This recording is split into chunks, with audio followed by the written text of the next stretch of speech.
10 media trends you need to know. And niche. It's the new mainstream. This is episode 60 of Media Unplugged, the podcast that goes behind the spin to reveal what's really happening in media. Media Unplugged with Tom Asacker and Mark Ramsey. Welcome to Media Unplugged. I am Mark Ramsey. And I'm Tom Asacker. Episode 60? Can you believe we're at 60? Wow, I'll be feeling young soon. Yeah, most of the people online are saying that with episode 30. Exactly. 10 media trends you need to know, Tom. This was actually a pretty refreshing piece. This was from themediabriefing.com, and it's a story told of a presentation at something called the Changing Media Summit by a guy named Tom Goodwin at Zenith USA, which does a lot of work in this area. I think of Zenith, I think of the old TVs, you know, yeah, exactly. But I don't think this is them. So he had 10 trends that he was talking about that I think, and none of these I think it's fair to say you or I would describe as earth-shatteringly new, right? No, they're not new. So let me go through some of them. You can tell me the ones that you think we should spend more time on. But here's number one, abundance. Well, of course. He says we need to be mindful of the incredible amount of content that's available, but also our complete lack of attention most people pay to it. The amount of content in the world is paralyzing us all.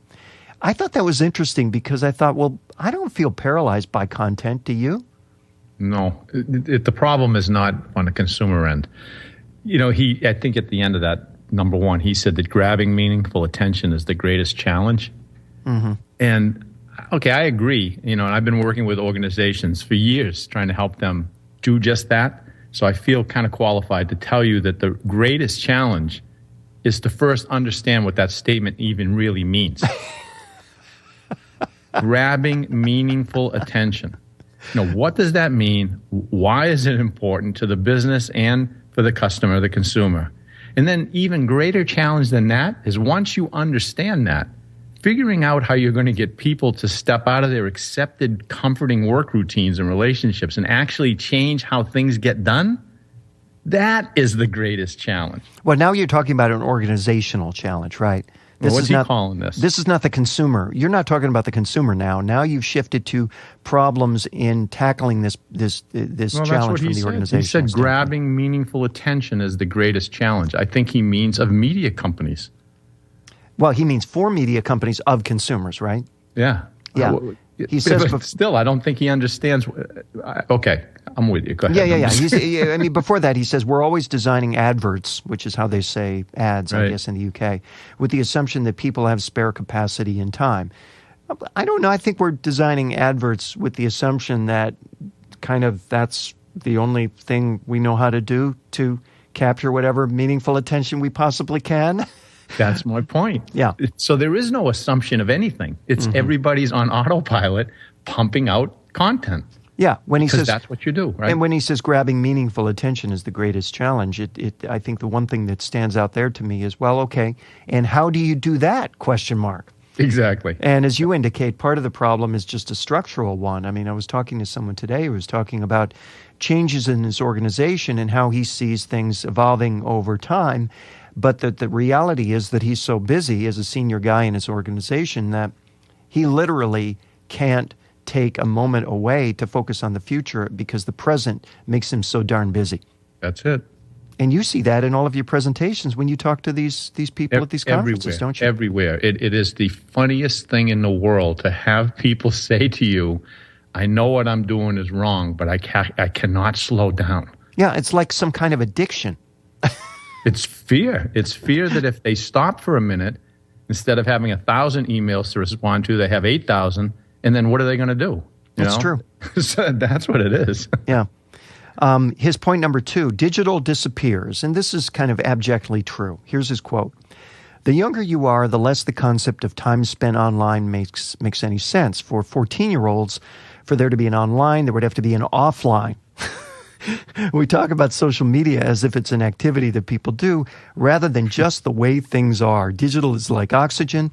It's there all the time and surrounds us every moment of every day. We can't base our businesses on the, quote, digital, end quote, concept. It has to be an integral part. This is, I think, it's just abjectly true, but still ultimately an evasive concept for people who are accustomed to dealing in silos and categories and channels, right?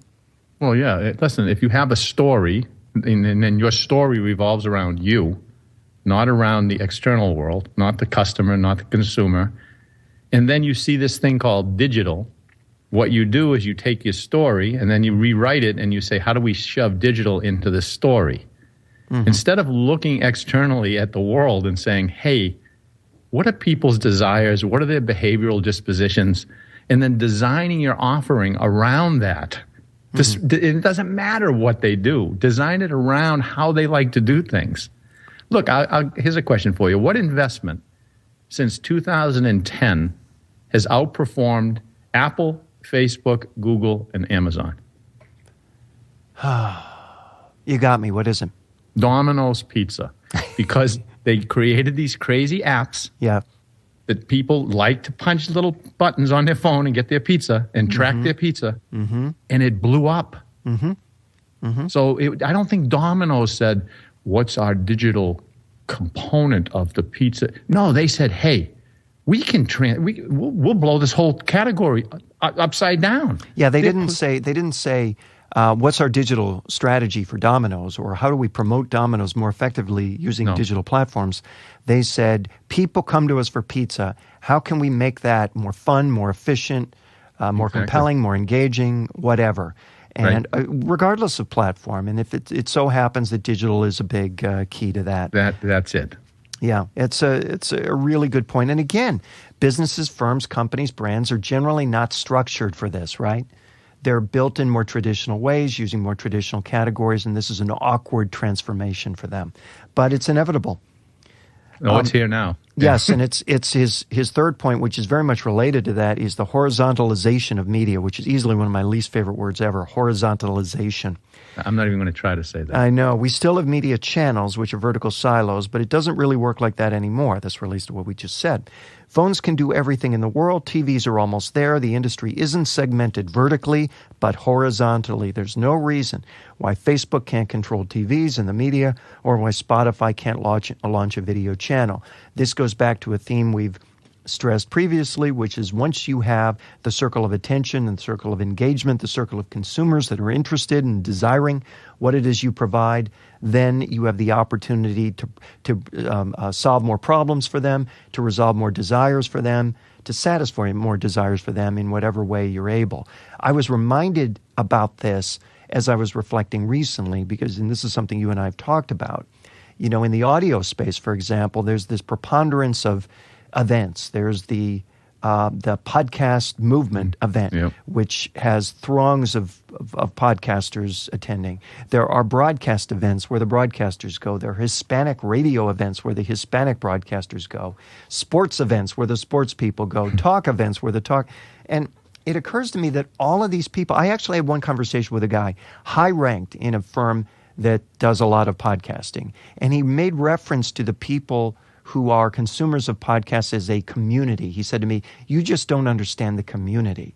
And I thought, the community of what? The community of people who consume podcasts, or the community of people who are interested in audio entertainment and information, regardless of platform, which, by the way, is a much larger community.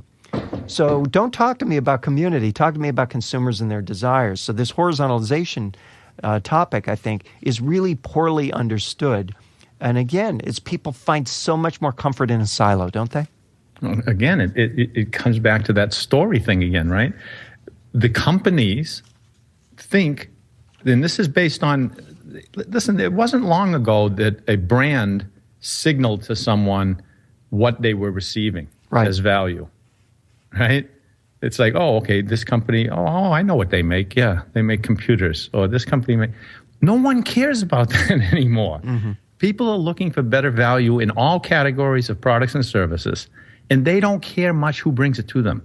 Mm-hmm. The old days of resting on some long-standing brand reputation or technological edge, whatever it is, that's gone. Mm-hmm. Because this whole consumer loyalty thing has always been an illusion anyway. Loyalty compared to what? Exactly. Or options compared to what, right? Yeah. No, it's like, look, give me something better. You know, oh, who are you? I don't care who you are. This is what I'm trying to get across to people. It doesn't matter. If Geico starts a TV station tomorrow and they have the content that people want, people will be watching Geico TV. If they have the relationships with consumers that can introduce that content to them, right? This is why, for example, on a TV network, having a lead-in still matters. Doing promos still matter if you're a TV network, because the best chance of getting someone to watch your show is the fact that they watch the one before it. Right. I mean, so having that existing relationship with consumers is really the key. Capturing attention in the absence of that relationship is nothing. I'm working with the podcast company, as you know, and one thing they told me flat out, that being a featured podcast in iTunes means you're going to get a certain number of, hits to your show. But being featured in the context of existing shows that already have a relationship with this provider means you will get 10x the number of listens. Exactly. So the place where I already have the relationship is going to introduce me to far more consumption for relevant content than the place that has no relationship, just, desperately searching for attention is not an effective strategy. Of course. And so why do you think Amazon's ad sales are starting to blow up? I mean, punch in a book that you're interested in. Look at the paid recommendations that come up now for books, for similar books. Mm-hmm. That's how you find things. That's right. Amazon's a perfect example. The world's largest bookstore not that long ago. Right. And that the fact that they were able to be and do that is enabled them to be and do what they are today. And it's exactly that kind of vision that allowed them to break away and say, what are we doing really? What desires are we satisfying really? Otherwise, they too would have been the people that come to you at the end of a conference saying, Tom, tomorrow we're going back to our desks. Exactly. He had a point in here, lines blur. What is TV? Is it a screen we watch, a context for consumption, a delivery mechanism, a show length? If it's delivered through the internet, is it still TV? Is Netflix TV? Is watching a highlights reel on my phone TV?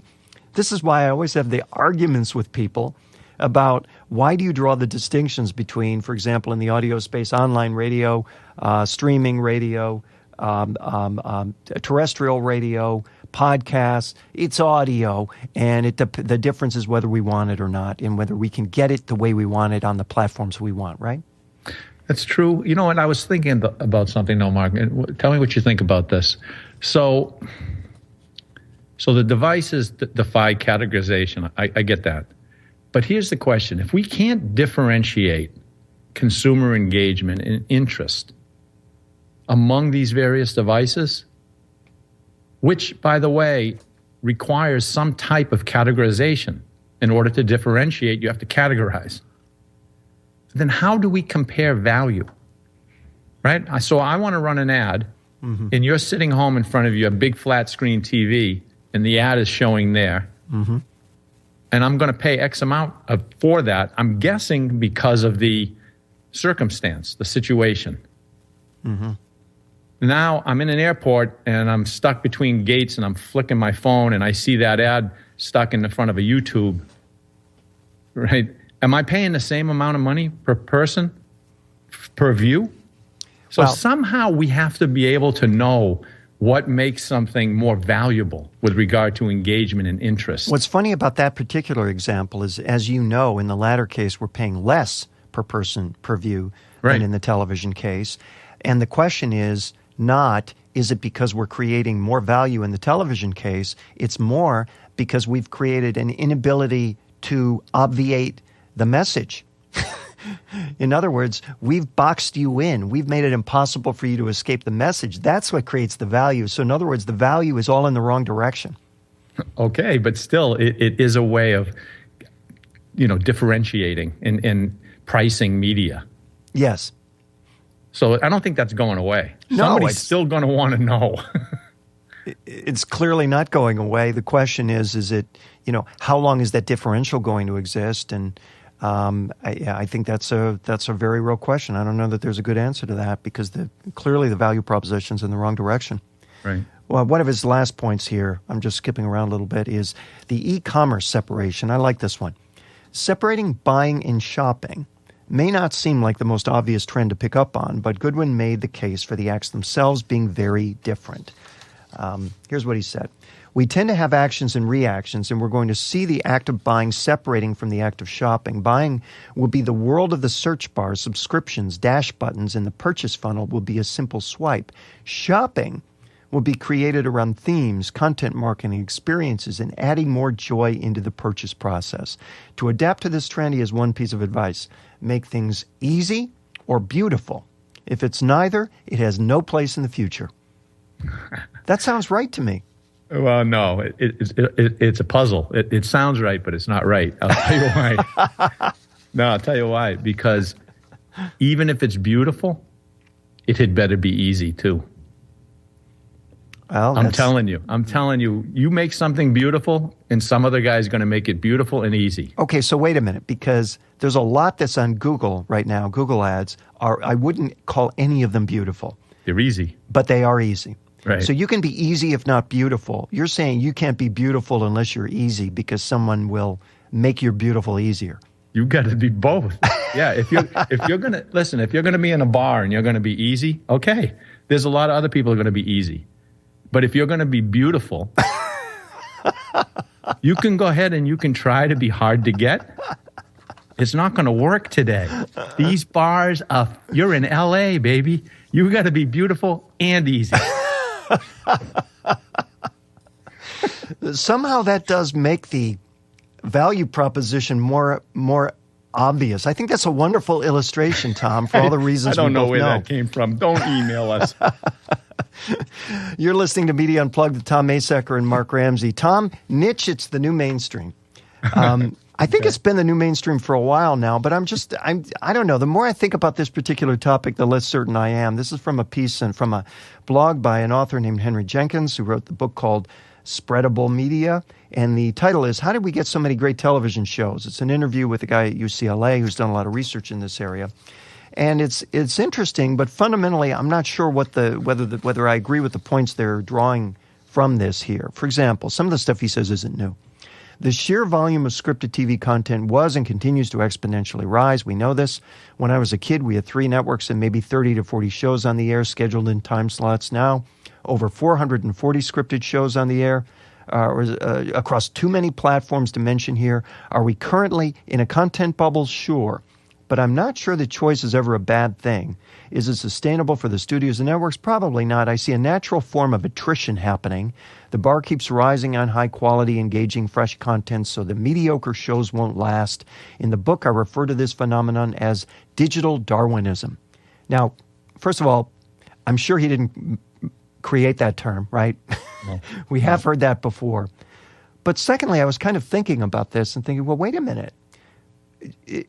Does the burgeoning number of scripted shows imply that there's going to be digital Darwinism necessarily? Will the quote-unquote best shows be the ones to rise to the top? Or just as in Darwinism, are the ones that are adapted to their environment the ones that rise to the top? I mean, that is Darwinism, right? It's not about quality.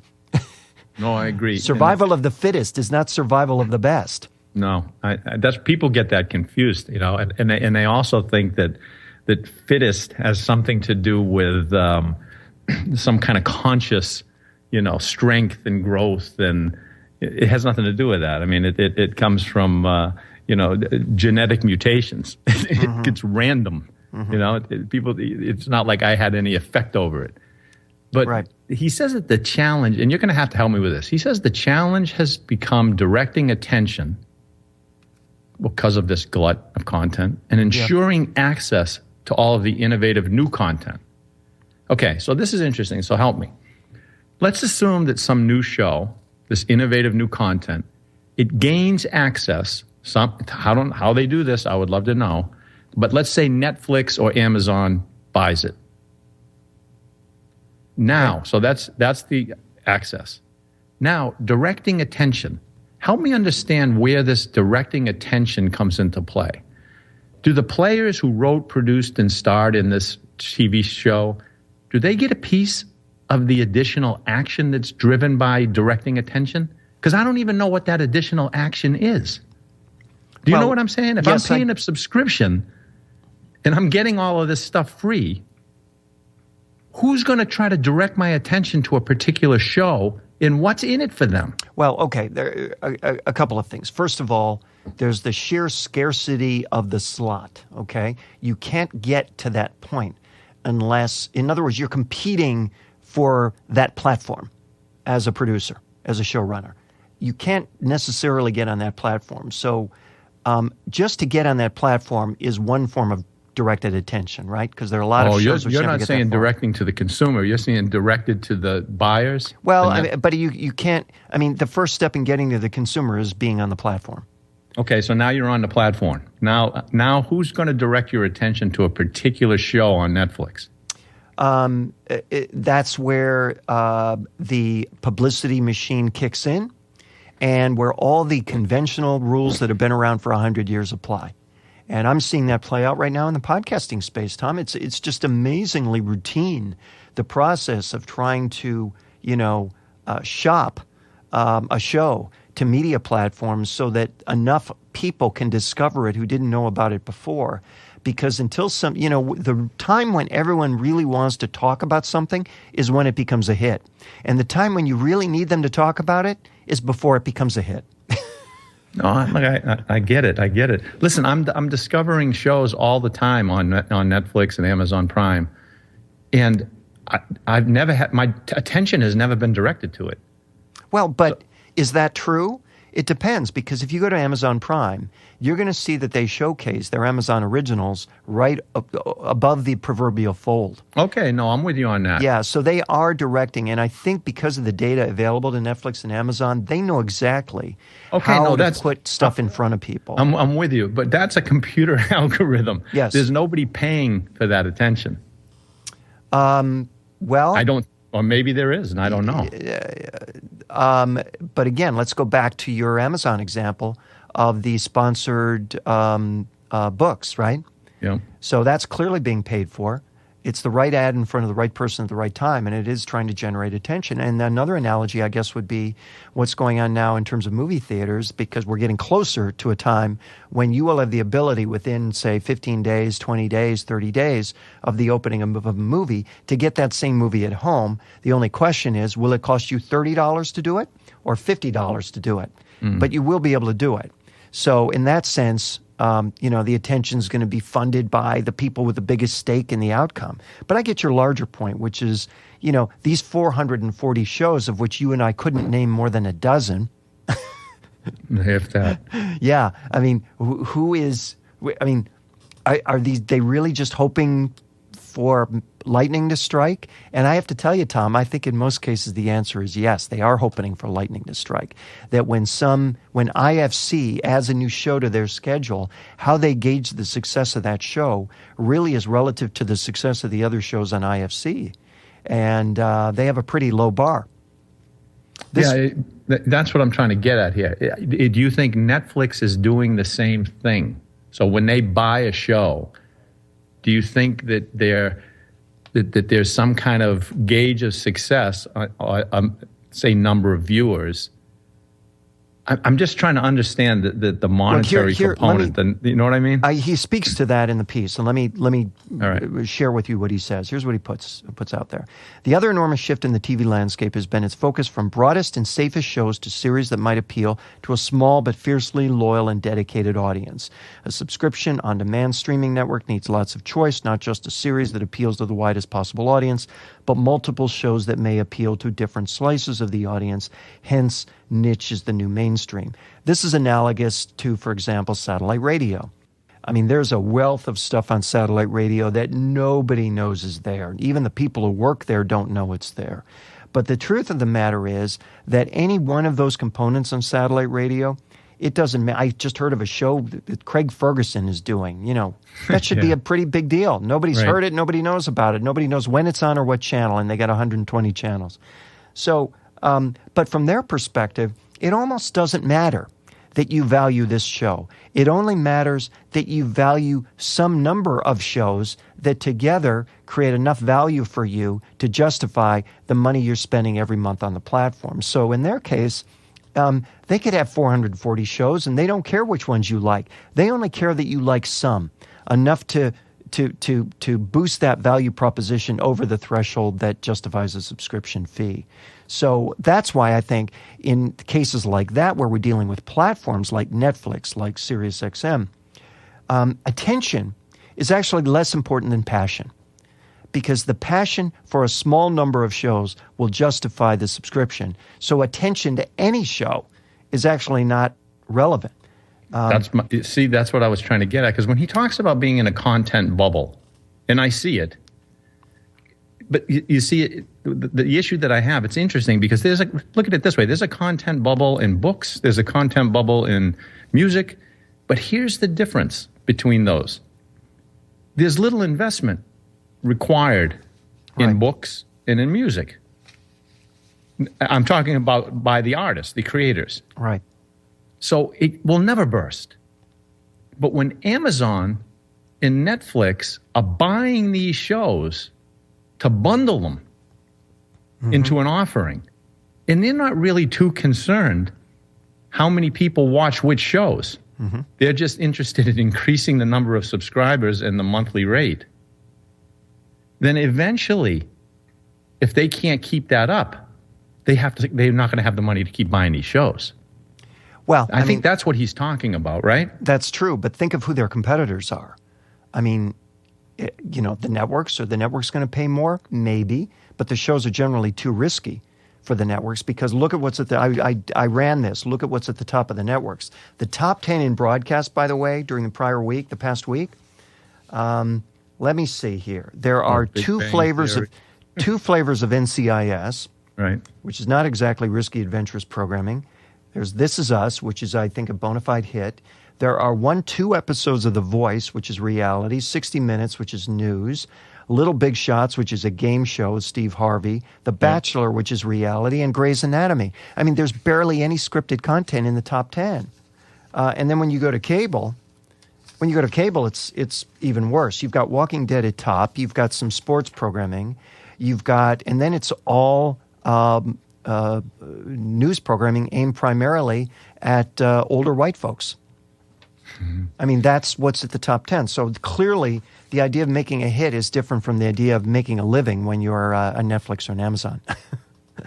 Yeah, well, we're going to see. I think the future, I don't know if niche is the future. I think bundling is the future. I think you're absolutely right. I think it's more about the platform. Not only that, but the business model. The business model for Netflix is one thing, but consider the business model for Amazon, where, look, anything they can do to push you into Prime is going to make your propensity to buy more things on which they can make a lot more money having nothing to do with programming a whole lot better. So that's the win for them. I think it is. Time for rants and raves. Tom, do you have something this week? Okay, I have a little bit of a rave. I think it's pretty good, and I hope maybe others will pick it up and adopt it, or at least something similar. So a few months ago, NRK Beta, and they're the tech vertical of the Norwegian public broadcaster NRK, and they figured out a way to keep the conversation in the comments section on their website respectful and productive. Yeah. So much so, Mark, that commenters now share links to books and other research about the topic in question. They ask clarifying questions. They offer constructive feedback. You want to know what they did? They charge for access. Nope. Oh, okay, go ahead. So that was a good one. That's a good guess, though. What they did is they introduced a new feature that works like this. So on some stories, ones that they're sure are going to create controversy, right? Potential commenters are required to answer 3 basic multiple choice questions about the article before they're allowed to post a comment. So in essence, to take the edge off of rant mode, they make readers pass a quiz before commenting to ensure that the commenters have actually read the article before they discuss it. Now, it's brilliant, especially from the psychological side effect that by forcing someone to take a little extra time to think about the comment they're about to post, it helps them slow down and consider their tone and the value to the conversation. They call it forced mindfulness. So I think we should put something in so that we have to force people to be mindful before they send us an email about our show. Especially this week. Exactly. That's a great one. That's good. I like that. Yeah, me Well, too. I'm trying to edit for time here, so I'm going to, I had a couple of things. I'm going to take one out and focus on the one that really steams me the most. Oh, boy. And this one, by this point in the show, who knows who will be listening. So it may get us into trouble, it may not. But there's a piece I just saw from Jay Baer, and you know Jay Baer. Jay is a kind of a social media gadfly. He's one of those guys who goes to every conference and does a presentation at every conference, and in the hopes that someone hires him to present at another conference, from what I can tell. And anyway, very smart guy, very hardworking guy. Anyway, he was quoting statistics on a study that Edison Research did for podcasting, the Infinite Dial study. And his piece was titled, The 11 Critical Podcast Statistics of 2017. Now, look, I get the whole idea of the glass is half full, and I get the idea of trying to look for the positive and, preach it to the mountaintops and all that stuff. But I think, you got to just stand back a little bit and see this in its proper context, because wait till I describe to you some of the kind of breathless metaphors he made here and tell me if you think this is appropriate. Here's one of his critical statistics. 67 million Americans listen to podcasts monthly. Now, that's up 14% in 1 year. Today, 24% of Americans age 12 or older listen to podcasts monthly. So if you skip the previous two numbers, the 14% increase, which sounds like a lot, or the 67 million, which sounds like a lot, you get to a number that's 1 out of 4, okay? Now, that's not a small number, but, 1 out of 4 is 1 out of 4. Let's keep it in perspective. There are a lot of things we're talking about, let's keep in mind, a free media experience, right? YouTube is free. Television is free. Radio is free. All these things are free. So is podcasting free. 24%. In that context, we might presume that that's something of a small number. Here's the other thing he does, which irritates the heck out of me. Oh, boy. For context, 21% of Americans are Catholic. Thus, podcast listening is more common than Catholicism in the United States. Now, Catholicism, Tom, is an identity that one is born with. Podcast listening is a choice, a consumer choice in a marketplace of media choices, many of which are free, okay? So I think to compare the two things is a little strange, for starters. Makes me wonder how many Catholics listen to podcasts. There is some answer there. Okay, then he goes on to the weekly numbers, which I think are more interesting.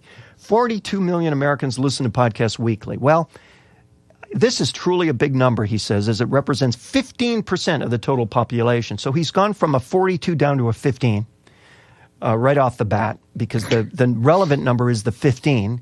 And if you think of 15%, he has to put that in context. Here's what he says. For comparison purposes, 3% of Americans go to the movies weekly. Now, I thought, okay, let's leave aside the reality that the average price of a movie ticket is $8.65 and the average price of a podcast is $0. Okay, let's leave that aside. 3%, I thought, where did that statistic come from? So I went looking really hard, and I found his source. His source was Statistica, because he didn't list the source. Statistica had statistics. They were for adults, i.e. 18 plus. So if those numbers are right, and I'm not so sure, those numbers are for persons 18 plus. I looked at other data, and I found percentages that were, all adult, all persons. Oh, boy, he worked up the data guy this all week, persons, the numbers were between 5 and 10%. So that means between 5 and 10%, depending on the numbers, of all people are doing this thing at $8.65 a head, that only about double that many are doing for free. So again, does that sound good to you? So I think the better comparison than 15 to 3 is a comparison between 15% who listen on a weekly basis to podcasts and the number who listen during that week to, say, another free platform of audio entertainment called, radio. That number's up in the 80s or 90s. So, again, I'm all for, proclaiming the joys of podcasting. I just think we need to see the numbers in the light of reality and not see them from our own particular perspective. Finally, I want to add this one other topic. So I don't think it would be too inappropriate after that particular rant for me to pimp my podcast, would it? No, do it. Why did you wait until this late in the show? Now that I've told you that those numbers Jeff, Jeff, move this little segment up into the front of the show. We're running the longest episode ever, and this is where I choose to do it.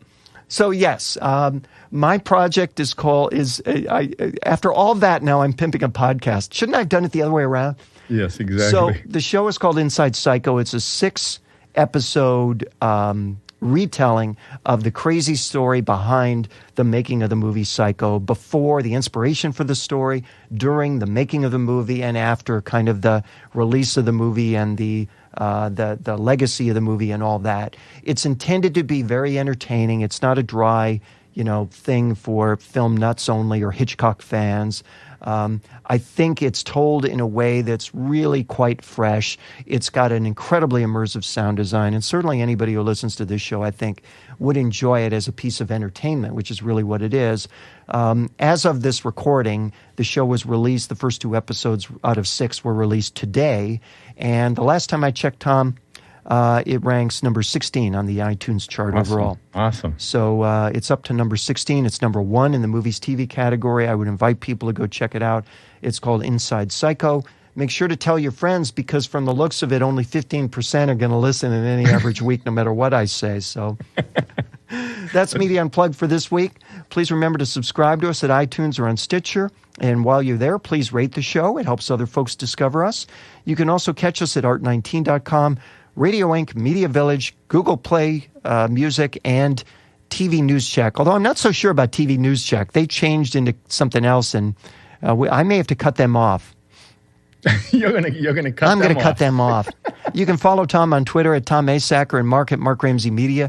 Send us your questions and comments using hashtag Media Unplugged. If there's a media topic you want us to cover, keep it to yourself by all means.